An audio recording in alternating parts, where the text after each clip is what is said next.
महत्वाचा विषय सांगू तुम्हाला. जगात जीवन जगत असताना कधी कोणाला कमी समजू नका. झोपडीचा बंगला सुद्धा होतो आणि बंगल्याची झोपडी सुद्धा होते. बाबूराव पाटील, तुमचा बंगला मी पाहिला. एवढ्या सर्वसामान्य परिस्थितीमध्ये नाशिकला सुद्धा असा काही बंगला दिसत नाही, असा बंगला झाला. पण तुमच्या सुद्धा मुखातला एक शब्द मी ऐकला, हा बंगला सुद्धा बाबांच्या आशीर्वादामुळे झालेला आहे. ही भावना आहे. मी सर्व पाचोरे गाव ही आशीर्वादाने चालतो. तुम्ही सर्व माझ्या माता भगिनी बसलेल्या आहे. बाबांच्या आशीर्वादानेच आपण जगतो. एका साधूच्या आशीर्वाद या गावाला. कधीच कोणाला कमी समजायचं नाही. श्रीमंत लोक गरीब लोकांना तुच्छ समजतात. पण माऊली, नाशिक मध्ये मी पैसे मोजणारे पाहिले बरं. मोजता मोजता गेले आणि त्यांचे दावे मी केले. फक्त तुम्हाला नाव सांगत नाही. नाव सांगितलं तुम्ही इकडून तिकडे फोन करायला बसले, काय भरोसा आहे.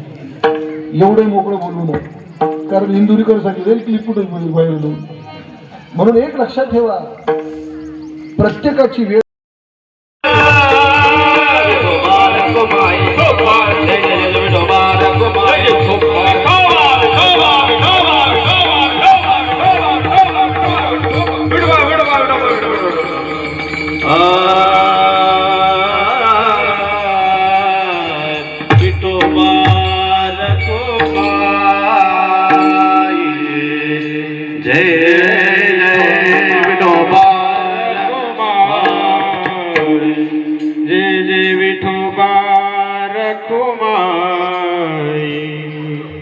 भाग्यवान आहोत की बाबांना आपल्याला जिवंत ज्या अर्थी ठेवलेला आहे त्या अर्थी काहीतरी सेवा करून घ्यायची होती.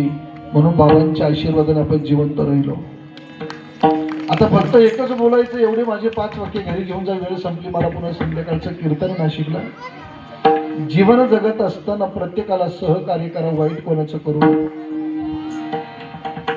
एखाद्याला सहकार्य करायचं नसेल तर करू नका.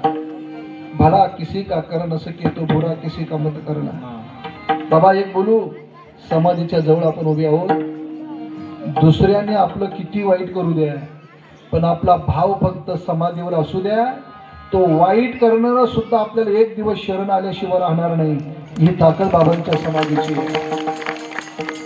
प्रत्येकाला सहकार्य करा.